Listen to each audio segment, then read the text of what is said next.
Welcome to our channel. నమస్కారం. ముద్రగడ పద్మనాభం గారు పరమపదించారు. ఆయన గురించి బాగా తెలిసిన వ్యక్తిగా, ఆయన దగ్గర నుండి చూసిన వ్యక్తిగా, ఆయన రాజకీయ నేపథ్యాన్ని పరిశీలించిన వ్యక్తిగా అడ్స్మేలి శ్రీనివాసరావు గారిని, ముద్రగడ గారి గురించి కొన్ని విషయాలు అడిగి తెలుసుకునే ప్రయత్నం చేద్దాం. నమస్తే సార్. నమస్కారం అండి. ముద్రగడ పద్మనాభం గారు మీ జిల్లానే, మీరు దగ్గర నుంచి చూసుంటారు ఆయన్ని. ఆయన రాజకీయ నేపథ్యం, వ్యవహార శైలి, ప్రజలతో మమేకమైన తీరు ఎట్లా ఉండేది సార్? నేను దగ్గర నుంచి చూడటం అంటే ఆయనతో పరిచయం అది దగ్గరగా క్లోజ్గా తిరిగింది లేదు కానండి. ఆయన్ని గురించి బాగా విన్నాం, మా ఫాదరాల ద్వారా కూడా తెలుసుకున్నాం. మొదట్లో మాకు తెలియనప్పుడు, తర్వాత కాలంలో సమకాలీన రాజకీయాలు చూసాం. ఆయన వాళ్ళ ఫాదరు సమితి ప్రెసిడెంట్ అది చేశారు, ఆ ఊళ్ళో ప్రెసిడెంట్గా చేశారు. ఆ కిర్లంపూడిలో చాలా మంచి పేరు ఉంది ఆయనకి. ఊరంతా ఆయన వెనకాల ఉంటుంది ఒక రకం. తర్వాత మారింది అనుకోండి. ఆయన జనతా పార్టీలో మొట్టమొదటిసారిగా ఎమ్మెల్యే అయ్యాడండి. ఆయన 78 వీళ్ళందరితో పాటే. ఒక రకంగా చెప్పాలంటే ఆయన నిజంగానే నిజాయితీపరుడు. అంటే చిన్నపిల్లోడు మనస్తత్వమే అయింది. అంటే మనకి ఇటీవల కాలంలో మనకు నచ్చపోవచ్చు, కానీ తెలుగుదేశం పార్టీతో విభేదించి చంద్రబాబు నాయుడు గారికి లెటర్లు అయి రాసినట్టు మనకు కొంచెం ఇబ్బంది అనిపించవచ్చు. కానీ ఆయన విధానంగానే, ఆయన పద్ధతి, ఆయన చాలా సన్నిహితులు ఉన్నారు వేరే పార్టీల్లో కూడా. తెలుగుదేశం నుంచి కూడా చాలా సన్నిహితులు ఉన్నారు ఆయనకి. కమ్మార్లో కూడా ఇంకా అత్యంత క్లోజ్. మాగంటి రఘునాథ్ చౌదరి గారు, బుడ్డిపాస రామారావు గారు ఇలాంటి చాలా క్లోజ్ ఉన్నారు ఆయన. అలాగే మన కాకినాడ మాజీ ఎమ్మెల్యే చంద్రశేఖర్ రెడ్డి అందరూ ఆయనతో క్లోజ్గా ఉంటారు. ఆయన సిన్సియర్, హానెస్ట్ అని ఎందుకు అంటున్నానంటే, ఆయన 78లో జనతా పార్టీలో నుంచి ఎమ్మెల్యే అయిన తర్వాత మళ్ళీ 83లో టీడీపీ నుంచి తెలుగుదేశం పార్టీ నుంచి ఎమ్మెల్యే అయ్యాడు. ఆయన తెలుగుదేశం నుంచి ఎమ్మెల్యే మంత్రిగా చేశాడు రామారావు గారు క్యాబినెట్లో. అది ఎక్సైజ్, ఆబ్కారీ శాఖ ఎవరు నిర్వహించినా వాళ్ళు లంచగొండులు కాకపోయినా వాళ్ళు వద్దనుకున్న రబ్బర్ బ్యాండ్ కట్టేసి కట్టకి రబ్బర్ బ్యాండ్ వేసేసి కిటికీలోంచి చేసి పోతారు డబ్బులు. వాళ్ళు వద్దనుకున్నా, అంటే వాళ్ళు చేతికెత్తి తీసుకోరేమో అని. అంటే ఆ శాఖ నుంచి అలా వస్తాయి వసూళ్ళు, మామూళ్ళు, లేకపోతే కమిషన్లు ఇలాగ ఉంటాయి. కానీ ఆయన థియేటర్కి కరెంట్ బిల్ కట్టుకోలేకపోయేవాడు. మినిస్టర్గా ఉన్నప్పుడు కాకినాడ పద్మనాభ థియేటర్, దాని లోన్ ఉంటుంది కదా, ఆ లోన్ వాయిదాలు కట్టలేకపోయేవాడు ఆయన. ఆ లోన్లో తర్వాత కాలంలో మినిస్టర్ అయిపోయి తర్వాత రామారావు గారిని విభేదించి బయటకు వచ్చాడు ఆయన. 88లోనే ఒకసారి మంత్రివర్గం అంతా బర్తరఫ్ చేసిన టైంలో కె కృష్ణమూర్తి గారు ఇలాంటి వాళ్ళందరితో పాటు ఈయన కూడా బయటకు వచ్చి ప్రజానాడను లేకపోతే ఇలాంటివి పెట్టుకున్నారు పార్టీలు. తర్వాత కాంగ్రెస్లో జాయిన్ అయ్యి 89లో కాంగ్రెస్ నుంచి ఎమ్మెల్యే అయ్యాడు. తర్వాత తిరిగి 94లో ఓడిపోయాడు. పర్వత సుబ్బారావు గారు, వరుపుల సుబ్బారావు గారు అని అది ఉండేవారు అక్కడ, ఈయన ప్రత్యర్థులు. వరుపుల సుబ్బారావు గారు అనుకుంటాం. పర్వత సుబ్బారావు, వరుపుల సుబ్బారావు. ఆ వరుపుల సుబ్బారావు ఈయన కాంగ్రెస్లో ఉంటే వాళ్ళు టీడీపీ, వాళ్ళు కాంగ్రెస్లో ఉన్నప్పుడు ఈయన టీడీపీలో ఉండేవారు. అలా వైరం కింద. ఆయన కిర్లంపూడే, అదే ఆ ప్రతిపాడు నియోజకవర్గం, ప్రతిపాడు కాన్స్టిట్యున్సీకి. అయితే ఈయన 94లో ఓడిపోయాడు వాళ్ళ మీద. 99లో మళ్ళీ పార్లమెంట్కి గెలిచాడు టీడీపీ నుంచి మన ముద్రగడ పద్మనాభం గారు. అంటే టీడీపీ నుంచి 2 సార్లు ఎమ్మెల్యే అయ్యాడు ఆయన, 83, 85. తర్వాత 99లో ఎంపీ అయ్యాడు. కాంగ్రెస్ నుంచి ఒకసారి ఎమ్మెల్యే అయ్యాడు ఆయన. అంటే జనతా పార్టీ నుంచి ఒకసారి ఎమ్మెల్యే, 4 సార్లు ఎమ్మెల్యే అయ్యాడు. రాజకీయంగా అనేక ఉత్థాన పతనాలు ఉంటాయి. వాళ్ళు ఎంచుకున్న మార్గం ఒక్కోసారి పైకి తీసుకెళ్తుంది, ఒక్కోసారి కింద తీసుకెళ్తుంది. ఒక్కోసారి ఎంత పేరు వస్తుందో అంత మసిపోస్తారు. వ్యూహాత్మక తప్పిదాల వల్ల వాళ్ళు కూడా చతికిలు పడతారు. అలాగే ఈయనది కూడా ఎగుడు దిగుళ్ళ కింద నడిచింది. మొదట్లో కులాభిమానం కానీ ఇలాంటిది ఏమీ లేదు ఆయనకి. డైరెక్ట్గా ఆయన మా కాపులు ఎవరు రావద్దు నా దగ్గరికని బోర్డులు కూడా పెట్టిన రోజులు ఉన్నాయి. చాలా సిన్సియారిటీగా ఉండాలని బయటికి కూడా కనిపించేవాడు. అలాగా ఇంకా రకరకాలుగా మొండి పట్టుదల ఉండేది. మొండితనం కూడా ఎక్కువే. మొండితనం ఉండేది. తను అనుకున్నది అవ్వాలనేటువంటి పట్టుదల ఉండేది. తర్వాత కాపు ఉద్యమ నేతగా ఎదిగాడైనా కాపులందరూ ఆయన ఓన్ చేసుకున్నారు. ఆయన పట్ల చాలా అభిమానంగా ఉండేవారు. ఆయన కాపు రిజర్వేషన్లు కావాలని ఎక్కడ ఆయన పట్ల కొంచెం గ్రాఫ్ తగ్గిందంటే, కాంగ్రెస్ ఉన్నా లేకపోతే జగన్మోహన్ రెడ్డి ఉన్నా మాట్లాడకుండా చంద్రబాబు గారు ఉన్నప్పుడే మాట్లాడేప్పుడు ఆయన. దాన్ని ఆయన్ని ఆ విధంగా వాడుతున్నారు చంద్రబాబు గారు టీడీపీ గవర్నమెంట్ మీద అనేటువంటిది ఆయన తెలుసుకోలేకపోతున్నాడని, మాలాంటి వేరే కులాల నుంచి వేరే పార్టీల్లో ఉన్న ఆయన్ని ఎంతో కొంత గౌరవించే వ్యక్తులకు కూడా ఆయన పట్ల అపోహ కలిగేలాగా ఆయన వ్యవహారం ఉండేది. దాంతో మెల్లమెల్లగా ఆయన ఇగ్నోర్ అయిపోయాడు అలాగా. తర్వాత ప్రజారాజ్యం వచ్చినా లేకపోతే జనసేన పార్టీ వచ్చినా ఆయన ఆ పార్టీలో జాయిన్ అయ్యి ఉంటే బాగుండేది అనుకుంటున్నాను. జనసేనలో మొన్న ఆయన చిరకాల కోరిక కాపు రిజర్వేషన్లో చంద్రబాబు నాయుడు గారు 5% ఇచ్చారు. ఆయన మరి ఇచ్చినా సమర్థించలేదు. ఇవ్వనన్న జగన్ రెడ్డి సమర్థించాడు. అక్కడే వచ్చిన తేడా. అంతవరకు మధ్య మధ్యలో శిక్షలన్నీ కాంట్రవర్సీలు. ఇప్పుడు వీళ్ళందరూ ఏమంటున్నారంటే ఇప్పుడు ప్రభుత్వం ఆయన చనిపోయిన తర్వాత ఒక గవర్నమెంట్, అది పార్టీలుగా చూడకూడదు, ఒక గవర్నమెంటు, ఒక మాజీ మంత్రి, మాజీ ఎమ్మెల్యే, మాజీ ఎంపీ, ఆయనకి ప్రభుత్వ లాంఛనాలతో అంతిమ సంస్కారాలు చేయడం అనేటువంటిది ప్రభుత్వం బాధ్యత. అది వాళ్ళు చేశారు. దాన్ని అడ్డుకోవడం అనేటువంటిది చాలా దురదృష్టకరం అండి. ఆయన అవమానించినట్టు అది. ఇప్పుడు సాధారణంగా ఎలాంటి శత్రుత్వం ఉన్నా, వైరం ఉన్నా చనిపోయిన తర్వాత అవన్నీ తుడిచిపెట్టిపోతాయండి. సాధారణంగా మర్చిపోతారు ఎందుకంటే ఆ మనిషే లేడు కదా, మనకెందుకు అతనితో వైరం అనుకుంటారు బద్ధ శత్రువులు కూడా. కాబట్టి నిజంగానే ఆయన శత్రువులుగా భావించేవాళ్ళు కానీ వేరే పార్టీల వాళ్ళకి అతను నచ్చకపోయినా నిన్న ఆయనకి ఘన నివాళులు అర్పించారు అందరూ. ఎవరు కూడా ఆయన తక్కువ చేయాల. ఇక్కడ వాళ్ళ అమ్మాయి పట్ల తండ్రి కూతురికి మధ్య విభేదాలు ఉన్నాయి. వాళ్ళ నాన్నగారిని వ్యతిరేకించి ఆ అమ్మాయి జనసేన పార్టీలోకి వెళ్ళింది. వాళ్ళ నాన్నగారి గురించి ఆ అమ్మాయి వాళ్ళిద్దరి మధ్య వైరు. తర్వాత సాధారణంగా కుటుంబాల్లో ఒక్కోసారి ఎన్నో అనుకుంటారు, కాకుండా పోతారా. చాలా కుటుంబాల్లో 199% కుటుంబాల్లో వైరాలు ఉంటాయండి. అన్నదమ్ములకో, అన్నా చెల్లెళ్ళకో, అక్క తమ్ముళ్ళకో ఉంటాయి. అంత మాత్రం చేత ఇంట్లో పెద్దలు పోయినప్పుడు రానివ్వకుండా ఉంటారా? ఇక్కడ ఆవిడ చూడడానికి వచ్చినప్పుడు ఆపడం కరెక్ట్ కాదండి. ఆపటం వేరు, తోసేయటం వేరు. ఆవిడని దౌర్జన్యం పంపించారు. ఇక్కడ రాజకీయం ప్రవేశించి ఇంతగా కుళ్ళిపోతాయని నేను అనుకోలేదు. దీనికి కొంతమంది ఏమంటున్నారంటే లక్ష్మీ పార్వతిని లేకపోతే ఇంకొకళ్ళు ఎవరినో కూడా చెప్తున్నారు. జయలలిత గురించి అది చెప్తా ఉన్నారు. జయలలిత తమిళనాడు రాజకీయాల గురించి మనం పక్కన పెడితే లక్ష్మీ పార్వతి గురించి కొంతమంది డెఫినెట్గా లక్ష్మీ పార్వతిని తెలుగుదేశం శ్రేణులు ఎవరో కూడా ఒప్పుకోలేదు, అంగీకరించలే. కుటుంబ సభ్యులు డైరెక్ట్గా నాన్నగారు ఉండగానే ఒప్పుకోలేదు. ఆవిడొచ్చి బుడబుడ దిక్కాలు తీస్తానంటే కుదరలో ఒప్పుకోలేదు అని ఎవరు. అది తప్పో ఒప్పు ఏదైనా సరే అండి. ఆవిడ చూడడం కూడా ఆవిడ దగ్గరే కదా ఉన్నాడు. ఆవిడ దగ్గర ఉన్నారు. పోయిన రోజు కూడా పక్కనే ఉంది.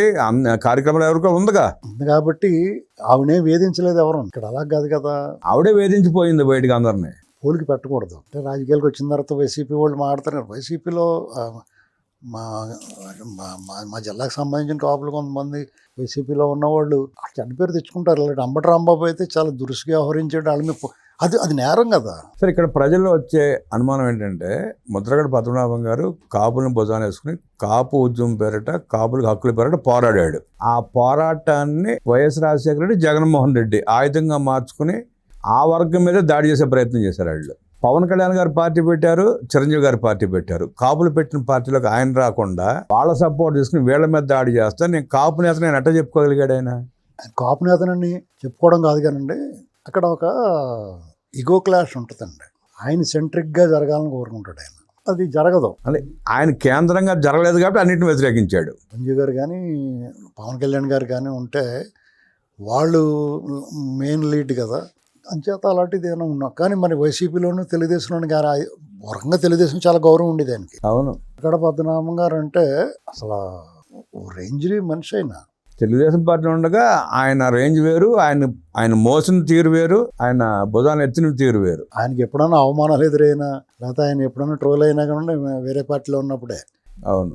ఇక్కడ జరిగింది ఏంటంటే ఆయన దురదృష్టం అండి. ఆయన రాజకీయ జీవితం లాస్ట్లో ఓటములతోటి జరిగింది. కానీ ఆయన మంచి పదవిలో ఉండగా ఆయన కాలం చేస్తుంటే బాగుండేదేమో అనిపిస్తుంది నాకు. అటువంటి లీడర్స్ ఉంటారు, బట్ అభిమానులు ఉన్నారు కదా. ఇప్పుడు ఆయనకి కొంచెం ఒడిదుడుకులోనే రాజకీయం అటు ఇటు అయిపోయి అలాగే అయిపోయింది. కానీ అయినా లేదంటే నిజంగానే మంచి స్టాల్వాట్ లీడర్ అయినా. ఇప్పుడు మాకు మా ప్రాంతం లీడర్లలో కొంతమంది నాకు క్యాస్ట్ల కులాలకు అతీతంగా నాకు కొంతమంది మీద అభిమానం ఉంటుందండి, గౌరవం ఉంటుంది. ఎందుకంటే ఆయన అనిపించేది ఇంతకలాంటి చేస్తున్నాడు ఈయన ఇంతకలాగా చేసుకుంటున్నాడు, ఆయన కుల నాయకుడు అవ్వకూడదు ఆయన. దానికి వేరే ఉంటారు అలాంటి వాళ్ళు. ఆయనకి అక్కడ బీసీలు ఎక్కువ ఆ కాన్స్టిట్యున్సీలో. వాడిలో పైగా వాళ్ళు ఊళ్ళో వీళ్ళ కుటుంబాలు చాలా తక్కువ ఉంటాయి, కాపులు మిగతా యాదవులు ఎక్కువ ఉంటారు. అలాంటి చోట ఊరంతా ఈ వెనకాల ఉండేదండి. అటువంటి మెల్లమెల్లగా జారిపోయారు అంతా. అది ఆ పరిస్థితి తెచ్చుకోకూడదు. ఒకటి మాత్రం నిజమండి, ముద్రగడ పద్మనాభం గారు ఈ రకంగా వివాదాలు రాగటం అనేటువంటి దురదృష్టకరం. ఆయన చనిపోయినప్పుడు చాలా గౌరవవందనాన్ని అబ్జెక్ట్ చేయకూడదు. దానికి రకరకాల ఇప్పుడు హర్ష్ కుమార్ మాజీ ఎంపీ ఉన్నాడు. ముద్రగడ పద్మనాభం గారికి గౌరవ ప్రభుత్వ లాంఛనాలతో అంతిమ సంస్కారం జరగాలని చెప్పి స్టేట్మెంట్ ఇచ్చాడు. ప్రభుత్వం అలాగే నిరాకరిస్తే అలా నిరాకరించకూడదయ్యా. ఇప్పుడున్న ప్రభుత్వం నాయకులతోటి విభేదాలు ఉన్న ప్రభుత్వంతో విభేదం ఏముంటుంది? ప్రభుత్వంలో ఎప్పుడు ఎవరికి విభేదాలు ఉండకూడదు. అలాగే ప్రభుత్వం వేరు, నాయకులు వేరు కదండి. అవును. గవర్నమెంట్ ఇప్పుడు అక్కడ వచ్చి డిపార్ట్మెంటు గౌరవ వందనం అది మళ్ళీ రోజు ఇయాలగాత రేపు చేసుకుని రకందా ఇది ఏమన్నా ఆ గౌరవాన్ని ఎందుకు దక్కనివ్వలేదు ఆయనకి? గౌరవాన్ని దక్కనివ్వలేదు ఒకటి. అంతిమయాత్రలో వేలాది మంది ఆయన అభిమానులు పాల్గొని ఉండగా జిందాబాద్ జగన్, సీఎం జగన్, జైహో జగన్, రప్పారప్ప జగన్ ఆ నినాదాలు ఏంటి, ఆ కార్యక్రమం జరిగే పరిస్థితి ఏంటి, అట్లా మాట్లాడుతూ ఉంటే మిగతా వాళ్ళ పరిస్థితి ఏంటి, ఓ పక్కన అందరూ శోకసంద్రంలో మునిగిపోయి ఏడుస్తూ ఉంటే జై జగన్ అంటూ ఉంటే కనీసం జగన్మోహన్ రెడ్డి అక్కడ ఉండి కూడా నిలవరించే ప్రయత్నం చేయాలి. చేయడు అతను, అదొక భ్రమలో ఉన్నాడు. అతను పాడిపోయటం అనేటువంటిది హైలైట్ అక్కడ. ఫోన్లండి ఆ మాత్రం చేశాడు. ముద్రగడ పద్మనాభం గారు మాట ఇచ్చినందుకు, ముద్రగడ పద్మనాభరెడ్డి అని పేరు మార్చుకున్నందుకు, పేరు మార్చుకున్నట్టుగా అప్పుడు చేసాడు. మిగతా ఎవరికీ చేయలేదు చూడండి. ఆయన ఎంతోమంది ఆయన కోసం చనిపోయిన వాళ్ళు ఉన్నారు. సరే ఏమన్నా కానివ్వండి, ఇప్పుడు సాంగత్యం అండి. ఒక్కొక్కరితోటి కలిసి వాళ్ళ ప్రయాణం చేస్తే ఇలా ముగుస్తాయి జీవితాలు. బ్యాడ్ లక్ అది. నేను చంద్రబాబు నాయుడు గారి ప్రభుత్వాన్ని, కూటమి ప్రభుత్వం, పవన్ కళ్యాణ్ గారిని అభినందిస్తున్నాను. ఎందుకంటే వారిని విమర్శిస్తూ ఉన్నాడు ఆయన. అయినా సరే ఆయన పట్ల ఏ రకమైన వైరం పెంచుకోకుండా పవన్ కళ్యాణ్ గారు నిన్న నాదెండ్ల మనోహర్ గారి మాటలో ఆయన గవర్నర్ కూడా గవర్నర్కి ఆయన పార్టీలోకి వచ్చి పనిచేస్తే గవర్నర్ ఇప్పిస్తే బాగుండని అనుకున్నారనేటువంటి మాటలు వినపడుతుంది. నిజంగానే ఆయన తగిన గౌరవం తక్కువది. ఈ చేతిలో ఆయన పోగొట్టుకున్నాడు. ఆయన ఆర్థికంగా కూడా ఇబ్బందులు పడ్డాడు. ఆయన చాలా ఆర్థికంగా కూడా చాలా ఇబ్బందులు పడ్డాడు. ఆయనకి అత్యంత సన్నిహితుడు కమ్మార్లో మాగంటి రవీంద్రనాథ్ చౌదరి గారు, బొడ్డు భాస్కరరామరావు గారు. వాళ్ళిద్దరూ కూడా ఆయనకి బాగా సన్నిహితులు. అది ఆయనే చెప్తాడు. కాబట్టి కమ్మ కాపు ద్వేషం అనేటువంటి పైన చెప్పడం, ఇలాంటి వాళ్ళు అగ్గెడతాం, జగన్మోహన్ రెడ్డి ఇలాంటి వాళ్ళు అగ్గిపెట్టడం ట్రై చేస్తారు తప్ప, నేను ఎప్పటి నుంచో చెప్తున్నాను, మా వైపు ఉండదండి. జనరల్గా ఎక్కడ ఉండదండి. ఇప్పుడు వర్గాలు పోరాటాలు ఉన్న కాడ ఉందేమో కానీ మా జిల్లాల్లో ఆ గోల ఉండదు మాకు. ఇప్పుడు మా జిల్లాలో కూడా ఉంటుంది ఆ ఫీలింగ్, కొంతమందిలోనే పరిమితమై ఉంటుంది. ప్రతి ఊళ్ళో లేరండి కాపులు కమ్మలు కలిసి ఉండలేదా, పనులు చేసుకోవట్లేదా, సంబంధాలు కలుపుకోవట్లేదా, సహజీవనం చేయట్లేదు, కలిసి బతుకుతున్నారు అంతా. సమాజం ఇది. సమాజంలో ఒక్క కులం అంటే ఎడ కుదురుతుంది? మీకు అది నాకేం అర్థమైందంటే, రేపొద్దున్న ఆ అమ్మాయి తల్లి అన్నగారు ఎప్పటికప్పుడు కలవచ్చు. ఈ దెబ్బ పడిన గోడలు పడినట్టు ఉండవు. ఈ విభేదాలాగా ఉండవు. రేపొద్దున అన్న చెల్లి కలిసిపోవచ్చు. వాళ్ళ అబ్బాయి కూడా వాళ్ళ నాన్నగారికి గౌరవం దక్కనిచ్చి తర్వాత మిగతా వ్యవహారాలంటే చూసుకోవాలి. ఆ గౌరవం దక్కనే ఉన్నందుకు ఎప్పటికప్పుడు గిల్టీ ఫీల్ అవుతాడండి ఆయన ఖచ్చితంగానే. ఇది మాత్రం చాలా చాలా తప్పు చేశారండి వాళ్ళు. ఆయన పోవటం బాధాకరం, జరిగిన 2 అవమానాలు కూడా అదే రోజు జరగడం కూడా చాలా బాధాకరం. ప్రభుత్వ లాంఛనాలను అటగించడం బాధాకరం. దానికి ఏం చెప్తారంటే, రైలు దహనం అప్పుడు పోలీసులు ఇతన్ని ముద్రగడ పద్మనాభం గారు అబ్బాయిని రూడ్గా బిహేవ్ చేశారని ఆ వీడియోలు కూడా చూపిస్తున్నారు. ఆ వాడున్న కండిషన్లో పోలీస్ స్టేషన్ల మీద దాడి చేసి, పోలీసుల మీద దాడి చేసి వాళ్ళని కొట్టి, ఓ పక్కన రైలు దహనం ఈ విధ్వంసం చేసినప్పుడు అలాగే ట్రీట్ చేస్తారు పోలీసులు. అలా ట్రీట్ చేయకపోతే అలా ఎందుకు ట్రీట్ చేయలేదని మనం అడగమా? కాబట్టి దాన్ని మనసులో పెట్టుకుని ఇవాళ ఆయన దక్కాల్సిన గౌరవాన్ని దక్కనేకుండా చేస్తాం. మరి రైలు దహనం చేయడం కరెక్టా? అది ఎంతవరకు సమంజసం? అది ఆయన సంబంధం లేదులేండి, ఆయన లేడు కదా. ఆయన లేడు, చేపించింది వైసీపీ వాళ్ళేక. అదేనండి, ఇప్పుడు వాళ్ళు ఏం చెప్తారంటే, మీకు అవాళైనా ఇవాళైనా ఆయనకి అవమానకరంగా చేసింది వైసీపీ వాళ్ళే. ఎప్పటికప్పుడు ఇన్ని అడ్డంగా వాడుకున్నారు రాజకీయంగానే. అది తెలుసుకోలేకపోయాడు ఆయన. బ్యాడ్ లక్ అది చాలా. అంబటి రాంబాబు ఓవర్ యాక్షన్ చూశారు అక్కడ. మీకు అంబటి రాంబాబుకి ఒక రకంగా పగట్టినట్టు చేసాడండి. ఆ గౌరవాన్ని దక్కనివ్వకుండా చేసిన వాళ్ళు ఆయన కూడా ఒకడు. ఇప్పుడు వీళ్ళు నాయకుల మీద ఇప్పుడు వీళ్ళు ఈ గౌరవం దక్కిందనుకోండి, అంతిమ సంస్కారాల్లో గౌరవ లాంఛనాలతో జరిగినాయి, ప్రభుత్వ లాంఛనాలతోటి. ఏ పోలీసులు అయితే దాడి చేశారని చెప్పారు, అదే పోలీసులు గౌరవ వందనం ఇచ్చారనేటువంటి చెప్పుకోవడం ఉంటుంది కదా.